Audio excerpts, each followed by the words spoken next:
Am I the a-hole for getting my boyfriend expelled? I, 23 female, have been with my boyfriend Chad, 22 male, since I was 15. We were planning on getting engaged next year, and I'm pregnant. But now we're on the edge of a breakup and I'm starting to feel like it's my fault. Fall 2021. I took a world history class and finished it with the highest possible grade. Chad isn't so great with history, so he asked if he could see my final reflection paper to look over my phrasing, double-check his MLA format, etc. I said sure, shared it with him, and didn't think too much about it until I got an email from my old professor. She asked me if I knew Chad. I told her I did, and she explained that he had turned in my paper from last semester.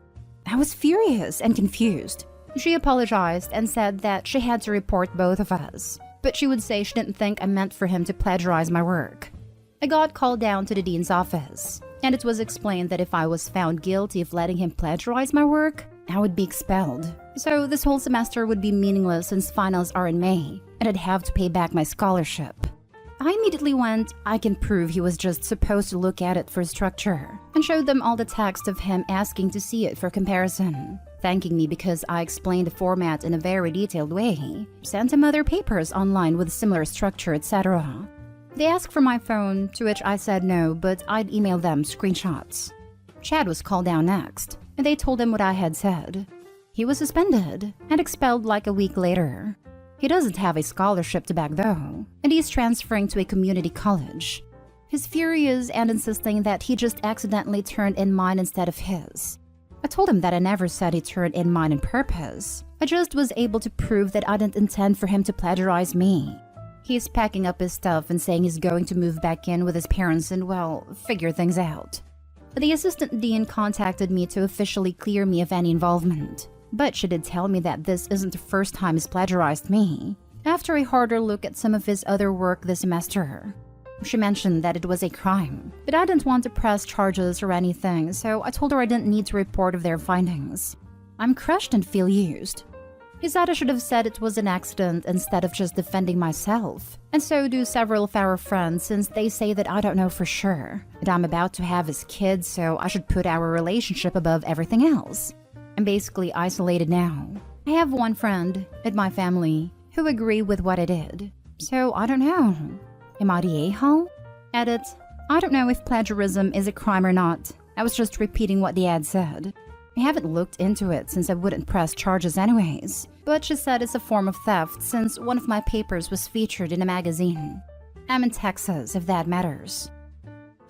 Now for the top comments before reading the little update. Not day home. This guy put you in jeopardy and damn near got you expelled despite being totally innocent. If he were any kind of man or had any sense of honor or loyalty, when he got caught, he should have fell on his sword and said, "It was all me. I broke into her computer. She had nothing to do with it." Instead, he tried to drag you down. This is not a suitable person to have in your life, much less a partner. It's better if you both take the fall from my accident. Before Opie said there was a history, I didn't believe for a second it was an accident. Indeed.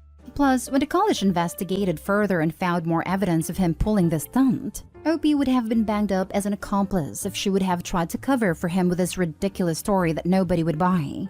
If he just accidentally turned in the wrong paper, how did it get his name on it? Aside from being a snake and not giving a hoot about dragging Opie down with him, he's also kind of an idiot. Never enter into a plot with a moron. It will be a fiasco every time. Not stay home. If Chad has done this before, then it wasn't an accident. You didn't get Chad expelled. Chad got himself expelled. His actions also could have gotten you expelled if you hadn't been able to prove that you hadn't allowed him to copy your paper. Honestly, I strongly suggest you break up with him. I know it will be more complicated with a baby coming, but you should not be with someone so callous about your future. Yes, she literally did nothing but clear her own name. He wants her to take the fall with him, and that's utterly unreasonable, given that he's been pilfering her work and turning it in as his own for a while. Little update. Thanks everyone. I'm surprised and thankful for all the responses. Chad has been making me think anytime I'm upset/angry it's the pregnancy hormones, so I have been doubting myself a lot lately. I'm notifying my landlord since it's a monthly lease and taking my mom's offer to move back in with my parents. He's pissed and is now saying this is proof I've been cheating and the baby isn't his since I'm moving out, even though he started packing first. So he's saying he won't help with anything until a paternity test. Luckily, all the baby stuff is at my mom's because I left it there after we went on a shopping spree, so he can't take/sell it. His mom is threatening to sue me for full custody of the baby if it does turn out to be his. My dad is checking to see if my uncle knows anyone who does these kinds of cases, because he's a lawyer but doesn't handle that kind of thing. Thanks everyone. I'm overwhelmed, but I think I'll be okay. Next story. Am I the a-hole for telling my husband off for expecting me to prepare his bags? My husband works full-time while I'm a stay-at-home mom with 3 kids. He splits childcare 40-60, but lets me handle all of household chores, from cleaning, cooking, vacuuming to shopping and whatnot, saying it's my duty in replacement of work hours. We were okay with these arrangements, but days ago, his mom invited him to his sister's wedding. She didn't invite me because the wedding is allegedly child-free, but I guessed it was because of a fight we had 4 months ago over what school my eldest should attend. I was hurt since I love sister-in-law, but my husband said his mom is basically paying for the wedding and the list she had for the uninvited is longer than the one she had for the invited. He advised me not to get too worked up over it and just focus on kids while he's gone. The night before his flight, he asked that I put his things together and tossed me a list of what he needed. I gave it back and said I won't do it. He was puzzled, asking why. I told him I was tired and went upstairs to sleep in the bedroom. Moments later, he barged in calling me petty for basically refusing to help him pack just because I wasn't going to. He said, "Your problem is with my mom, not me." I asked him why should I prepare his bags. He said because he's busy and because I always do it. I said yes, but why should I do it this time? He said because of 4 letters SAHM and it's essentially part of my household chores. I told him off, said I won't do it, end of story, and went back to sleep. He threw a 3-minute fit, then walked out, then came back and turned the light on at 3 a.m. to pack, preventing me from sleeping. I told him this was pathetic, and he said he's no match to how petty I am and ignored when I told him to turn the lights off repeatedly. He went to the wedding. Now he's back looking agitated most of the time and keeping on complaining about the stance I took. Am I the a-hole for not preparing the bags? Not the a-hole. Your husband's been treating you like crap for a long time. A stay-at-home mom with 3 kids should not be doing 100% of household chores. And packing up your husband's clothes is not a household chore. That's basic taking care of yourself. He is essentially claiming that he is one of the children and you're his mommy too. Also, not inviting you because the wedding is child-free? You're not a child. He doesn't stand up for you to his family and treats you like a maid. It's not a good look. And couldn't they have hired a babysitter or asked a friend or relative from her side to watch the kids? But the husband didn't care. It should be up to the OP and husband to decide if they can find childcare and make it work. To simply not invite without an explanation is a telltale sign that the child-free zone is not a legit reason to not receive an invite. You are his wife, the mother of his children, not an indentured servant. Y'all need therapy and you need an exit strategy. Not a-hole. You sure wouldn't know it from the way he treats her. This is how my ex was. Only, I make more money than you do, so you have to make up the difference, was his position until he made me quit working. Not a-hole. In my opinion, he shouldn't have even gone to the wedding. But again, my opinion. Stay-at-home mom doesn't spell out servant. You do household chores. That doesn't include packing for a trip you aren't taking. You aren't his mother, a babysitter, etc. And like I said, he shouldn't be going while you weren't invited, and expecting you to pack for him on top of it.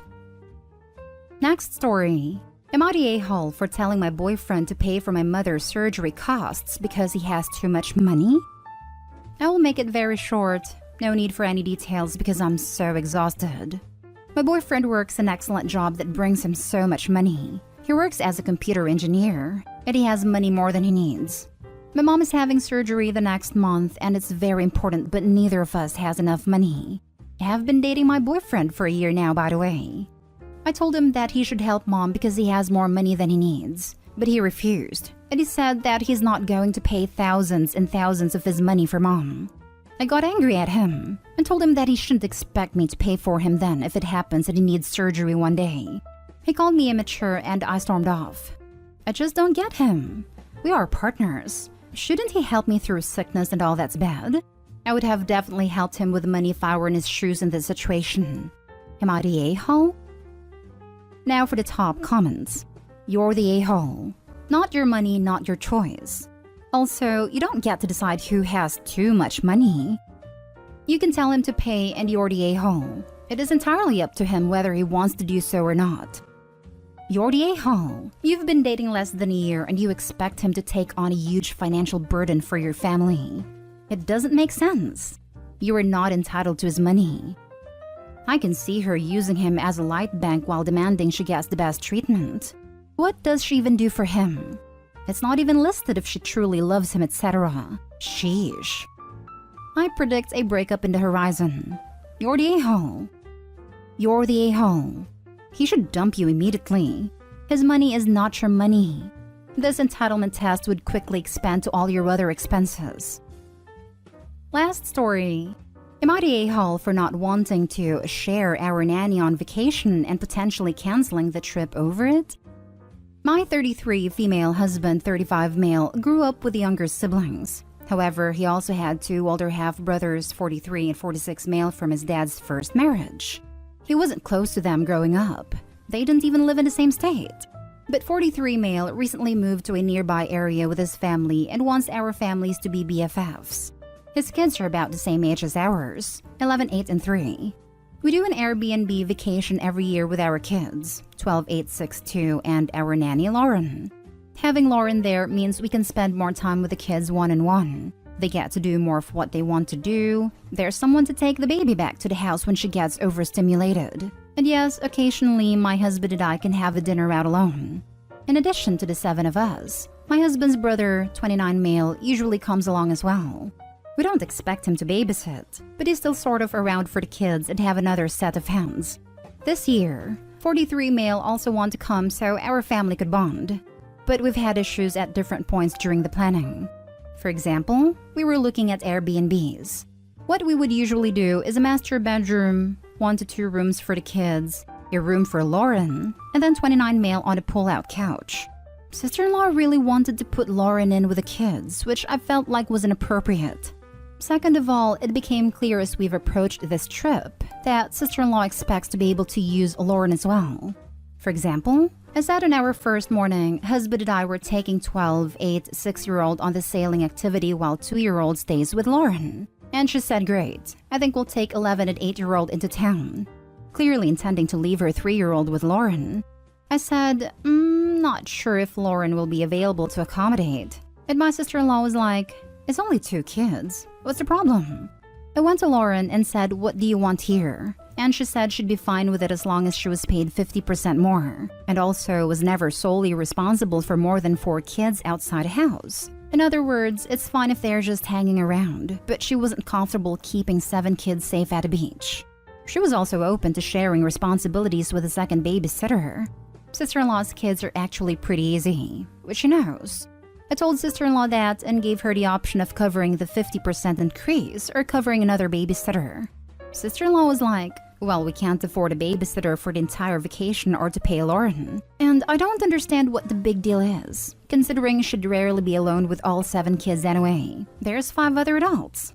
Sister-in-law/brother-in-law are doing okay money-wise, but we are significantly more comfortable, so my husband thinks we should just eat the cost of Lauren's additional pay to keep the peace.